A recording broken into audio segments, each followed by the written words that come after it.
많은 것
Welcome.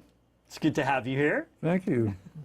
Why don't you tell us your name and a little bit about yourself? My name.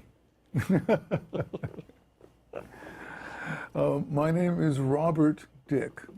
I'm a creative musician. That's what I do. I play the flute, but my music in a very real way isn't so much about the flute, it's about the music inside, and I'm using the tools that I have the best facility with. The first piece I played was called the bass flute, and this is one octave below the regular flute, but you gotta like stretch it out to twice the length, and that's why it's folded over. It's impossible to. And the bass flute usually sounds, more kind of like this.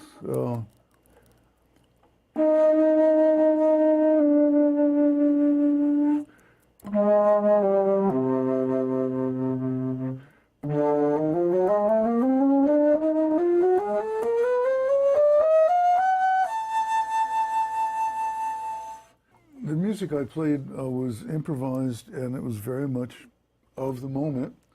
And in that moment, this kind of playing really wasn't part of that particular journey. And I was more interested in this kind of multi-layered approach.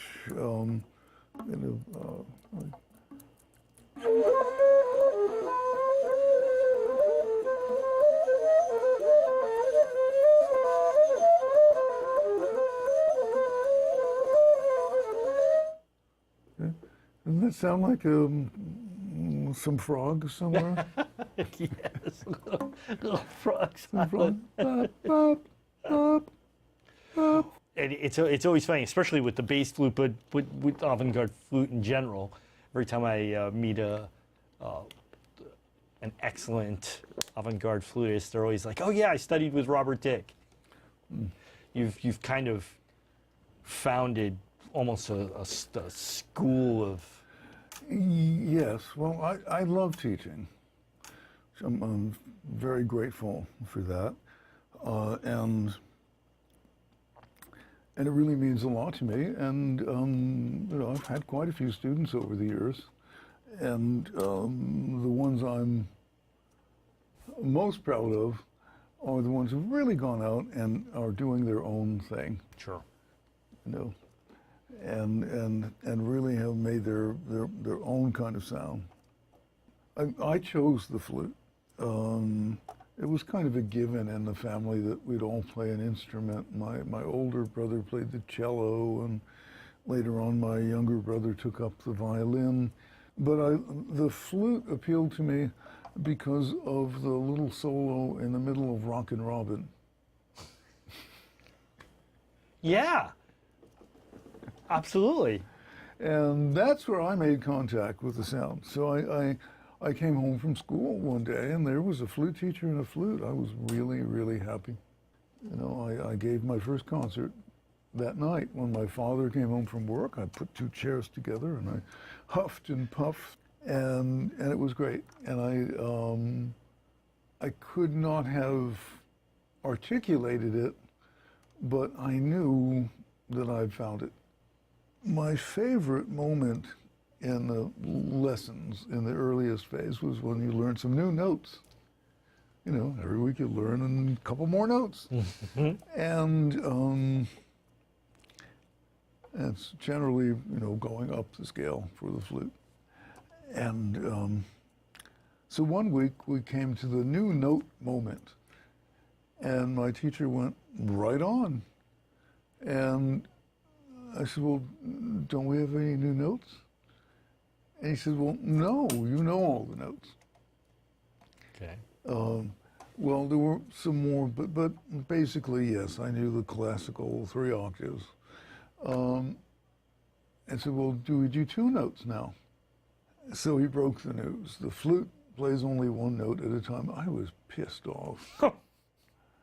Well, everybody else gets to do all that stuff. They can have chords and a melody, you know, they can have a double voice or a single voice, and we don't. Well, thanks a lot. I mean, what exactly did we do? I did not want to change to another instrument. I just knew that I wanted to play the flute. And I remember thinking right then and there, and who knows where it came from, but I thought, that's going to change. So when came this point where you realized maybe you could play more than one note on the flute? Well, spoiler alert, I know he can. Yeah. Well, here, I'm going to get as close to regular as I can. But anyway, so I was at this music camp when I was 13. And some girl who played the flute, she showed me, like, there's this thing you can do.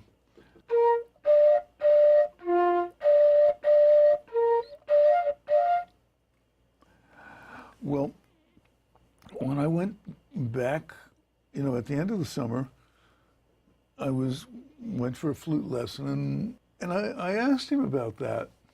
And he said, oh, you know, everyone knows that. You know, we all did that when we were kids. Well, kids for him, you know, was like the very, like 1900 something. Yeah, right. Or before. So somebody stumbled on this in the 1800s.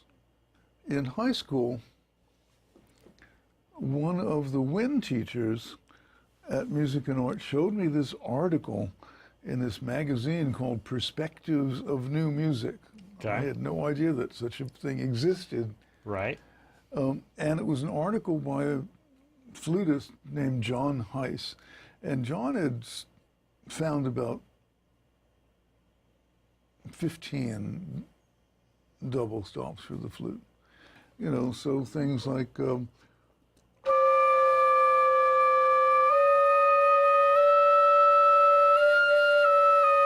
things like that. Right.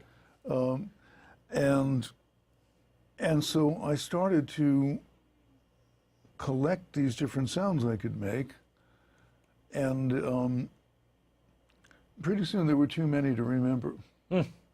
So I started, I started writing them down. I had this pad on my desk, and after a while the pad started getting thicker and thicker. Someone said, that looks like that could be a book. And well, it turned out that eventually it was called the Other Flute, which is still the standard reference for flute. And in that period too, my listening started to change a lot. I had realized that you really could make a sound world for the flute. It wasn't just the special effects in regular flute playing, but you could just completely, take a completely different approach. My work eventually led to making changes in the flute itself, and I invented this. This is called the glissando headjoint. A glissando is simply a slide between two notes. That's a glissando, or and this, the flute never had a whammy bar. Right. Until now. Right. Yeah.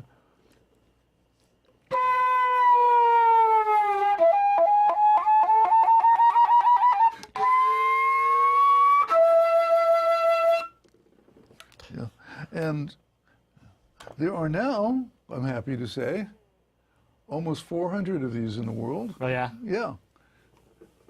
And if you're a flutist out there wanting them, send me an email. Go to my website, robertdick.net.